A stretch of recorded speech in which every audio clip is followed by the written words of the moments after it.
Hello guys, welcome back to my channel. It's your girl MQ and I'm back again with another exciting video.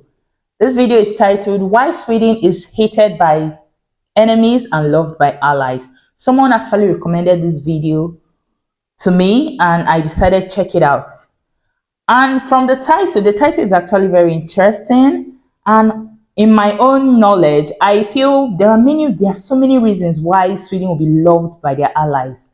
I mean, because Sweden is known for their strong commitment to humanitarian aid, to peacekeeping, and their innovative designs and technology. These are like advantages to their allies because everyone wants to be associated with them, and because of their location, their strategic location in regional security is another reason why they'll be loved by their allies and hated by their enemies, obviously. But then I don't know much, so you guys, let's check out this video and see what it talks about.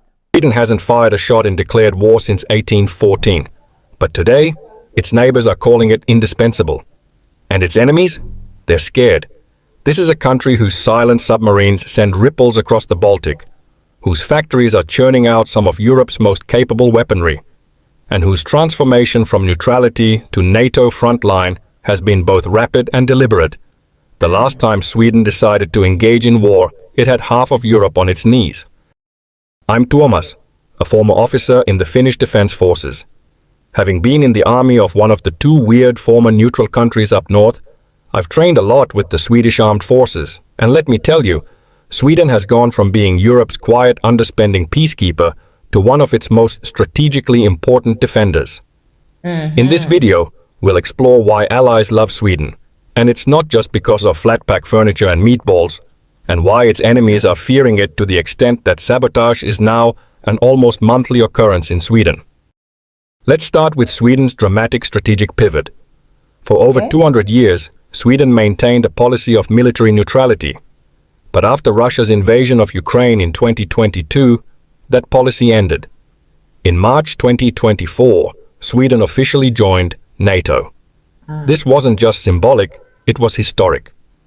With one decision, Sweden went from being a buffer to becoming a full-fledged NATO member, now protected by Article 5 and fully embedded in collective defense planning.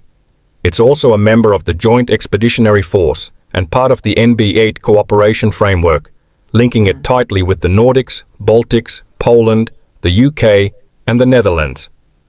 That's not just a flag on a map, that's a security net, backed by real firepower. And Sweden is putting its money where its mouth is. Since 2017, the country has nearly tripled its defense budget. From around 1% of GDP, it has climbed to over 2.4% in 2024 and is expected to hit 5% by 2030. In June 2025, the Swedish parliament approved a €27 billion borrowing package, its biggest since the Cold War. 22 billion of that is earmarked purely for defense. Stockholm isn't just making headlines, it's making commitments. The Stockholm International Peace Research Institute recently noted that Sweden's 2024 military budget rose by 34%, topping €12 billion. Sweden is now one of Europe's top per capita defense spenders, alongside Denmark, Norway, Finland, Poland, and the Baltic states. Wow. Why does this matter? Because Sweden isn't just building a bigger military, it's building smarter. Its defense industry, centered around Saab, Bofors, and Hägglunds, is a well-oiled machine. The same country that gave us IKEA and Volvo also produces the Gripen fighter jet, Carl Gustaf recoilless rifles, Archer self-propelled artillery, anti-tank missiles, air defense systems, corvettes, drones, and... The Gripen fighter jet is an amazing piece of tech. Sweden's defense industry is truly innovative and it's really impressive. Wow. Some of the stealthiest submarines in the world. These aren't just for show. They're battle-tested and in demand across the world. Let's break it down further. Sweden is overhauling its ground forces with a clear focus on mobility, resilience, and firepower. The current force of around 100,000 active and reserve personnel is being expanded and reorganized into a modern structure expected to exceed 115,000. At the core of Sweden's armored strength is the Stridsvagn 122 main battle tank. Sweden operates approximately 110 of these, which is now being upgraded to the new 123 variant. In addition, 44 brand new Leopard 2A8 tanks are on the way. The domestically developed CV-90 infantry fighting vehicle, already proving its worth on the battlefields of Ukraine, is also being modernized. Sweden fields roughly 500 of these vehicles, and they are now being outfitted with the latest in anti-drone technology and electronic warfare systems. Meanwhile, more than 48 Archer self-propelled howitzers are entering active service, and Sweden's troops are beginning to receive the newly introduced AK-24 carbine. At sea, Sweden maintains a capable and modern fleet, with several standout platforms tailored for operations in the Baltic's shallow and congested waters. The most advanced surface vessels are the 4 Visby-class stealth corvettes, fast, agile, and nearly invisible to radar. These are now being upgraded with surface-to-air missiles and vertical launch systems to enhance their punch and survivability. Beneath the waves, 3 Gotland-class submarines prowl silently. Ultra-stealthy and highly maneuverable, they are built to evade detection and strike with precision, ideal for denying access to hostile fleets. In NATO exercise, That's another reason why they'll be loved by their allies and hated by their enemies, because the Gotland-class submarines sound like a nightmare to any opponent. Just look at that. Their stealth and maneuverability makes them like a huge asset for Sweden's navy. These are the reasons why they'll be loved by their allies and hated by their enemies, obviously. Wow. These subs have already proven their edge by outclassing more conventional counterparts. Looking ahead, the Swedish Navy has placed orders for next-generation A-26 submarines and the new Luleå-class corvettes, signaling a long-term commitment to undersea and littoral dominance. In the air, the Swedish Air Force is anchored by the JAS Gripen, one of the most cost-effective multi-role jets in the world. Sweden is currently upgrading to the Gripen E variant, of which they plan to have at least 60 on top of their 100 or so older C and D variants, adding advanced radar, weapon systems, and electronic warfare capabilities. It's also bringing in 3 Global Eye airborne early warning aircraft and a dozen Black Hawks to support mobility and rescue missions. Wow. Complementing these are new radar systems from Saab, Lockheed Martin, and Thales, forming a layered early warning network integrated with NATO. Sweden's upgrades aren't just about gear, they're about positioning. With its strategic location on the Baltic Sea, Sweden is central to any NATO planning against aggression in the east, as we discussed in our recent episode on why the Nordics would be a big mistake to invade. Find that link in the description and comments. Sweden's territory offers a launch pad for reinforcement into Finland or the Baltics, and its Navy, Air Force, and Special Forces are now permanently ready to respond across the region. In June 2025, Sweden even committed to pre-positioning heavy equipment in my native Finland, enhancing regional deterrence and rapid deployment capability, something we haven't seen since the Cold War. Wow, I had no idea. I didn't know about Sweden's plans to preposition heavy equipment in Finland. Wow, that's actually a very smart move for regional deterrence. Wow, nice one. Wow. And it's not just Sweden talking. NATO allies are watching closely and approving. Sweden hosted massive multinational exercises in 2025 involving troops from the US, UK, Finland, and Germany. It's also become a vital link in NATO's Baltic Sea strategy. From joint air policing to seabed infrastructure protection, Sweden is contributing far more than its size might suggest. In fact, for its defense investment, Sweden is punching well above it. So why do allies love Sweden? Except for the meatballs, it is because it's reliable, invested, and capable. Sweden doesn't just show up for drills, it builds the kit, trains the forces, and writes the checks. And when it comes to production, it's leading by example. From anti-tank capability, tanks, IFV. Their innovative designs are out of this world. They are so invested in these innovations. What they are leading, they set the lead. Wow. These and anti-air systems delivering the goods in Ukraine to next-gen air surveillance planes, contributing to taking down Russia's most advanced jets. Sweden is one of NATO's most self-sufficient producers alongside France. But there's another reason its closest allies love Sweden: its geography. For Norway, Finland, and Denmark, Sweden acts as a secure land bridge, a critical corridor for moving troops and materiel across. Remember I said that at the beginning of my video. I think that's one of the reasons why their allies will love them. Their location, their strategic location. It's The amazing. Scandinavian peninsula. In a crisis, it enables fast west-east military transit. For the Baltics, Sweden is a jump-off point, a launch pad for NATO reinforcements into Estonia, Latvia, and Lithuania if an invasion were to occur.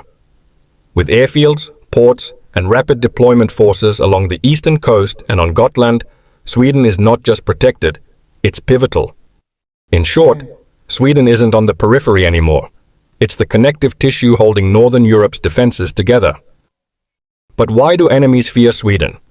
As you'll probably notice in the comment section of this video after a while, there'll be a whole host of people trying to disinform viewpoints about Sweden being a liberal socialistic hellscape with no courage. But from my experience, that is far from true and rather Russian and American talking points. Sweden's enemies, particularly Russia, Islamist fundamentalists in the Middle East like Iran, and even some evangelical extremists within the United States, fear it because it has become unpredictable in the best possible way. No longer the neutral observer of decades past, Sweden today commands real military power and isn't afraid to use it. Its submarines can cripple a fleet. Its jets can jam, strike, and disappear. Its artillery can stop armored columns before they ever reach the coastline. And perhaps most importantly, it's no longer shy about asserting itself on the world stage. It trains side by side with the UK, coordinates operations with Finland and Norway, and reinforces the Baltic defense line with quiet confidence. At the same time, it stands as living proof that a nation can be strong, free, and deeply democratic, without needing a Tsar, a supreme leader, or a wannabe king peddling cheap perfume while president. But the threat landscape is no longer just about tanks and planes. Russia, Iran, China, and its proxies are shifting to hybrid tactics, and Sweden is a key target. In the past year, at least 11 undersea cables in the Baltic Sea have been willfully damaged, disrupting internet and energy infrastructure between Sweden, Finland, Latvia, and Poland. Sweden's Prime Minister has called the region a high-risk zone, and while no one is officially naming names except Finland and the Baltics, the evidence points towards state-sponsored sabotage by both China and Russia. This threat isn't hypothetical.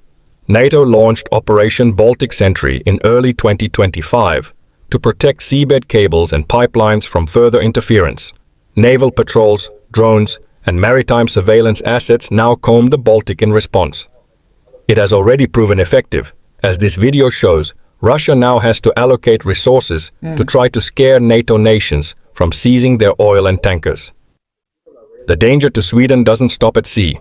In northern Sweden, the Kiruna Railway is critical, not just for iron ore exports, but for military logistics between Norway and Sweden. This train line has been derailed several times over the last few years, and suspicions are mounting as to why this keeps happening. And then there's cyberspace. Swedish infrastructure, banks, and government systems have all been subjected to phishing attempts, DDoS attacks, and espionage probes, much of it traced back to Russian-linked groups. The goal isn't just disruption, it's disorientation. This is the kind of war Sweden is preparing for. Not just missiles and jets, but shadow fleets, cut cables, cyber strikes, and sabotage. Hybrid conflict isn't coming, it's already here. And Sweden is standing at the front. For Russia, that's a serious problem. In a world where some allies hesitate and enemies test the line, Sweden of 2025 doesn't blink. It builds, trains, deploys, and delivers. Allies trust it. Adversaries fear and hate it, or regret underestimating it. So the next time you glance at a map of Northern Europe, don't let the quiet, nice Swede fool you. Sweden's not waiting to catch up. It's already ready, and they've only just begun. We hope you enjoyed this week's episode. And as promised, if you want more brain-tingling content like this, we've left some tasty links down in the description and comments. If you're already sunbathing on a beach and sipping something cold, I wish you a good, well-deserved break. I'll be here enjoying the not so beautiful. Sweden's transformation from neutrality to strong military power is really impressive. They are definitely not a country to be underestimated. They are always ahead. Like, they are always proactive. Even with their innovative designs, their technology, they are far ahead of everyone. It's so impressive. You know, Sweden's strategic location plays a very crucial role in regional security. That alone will make them really valuable. It will make their allies love them and their enemies hate them, obviously, because they are like a key player in the Baltics.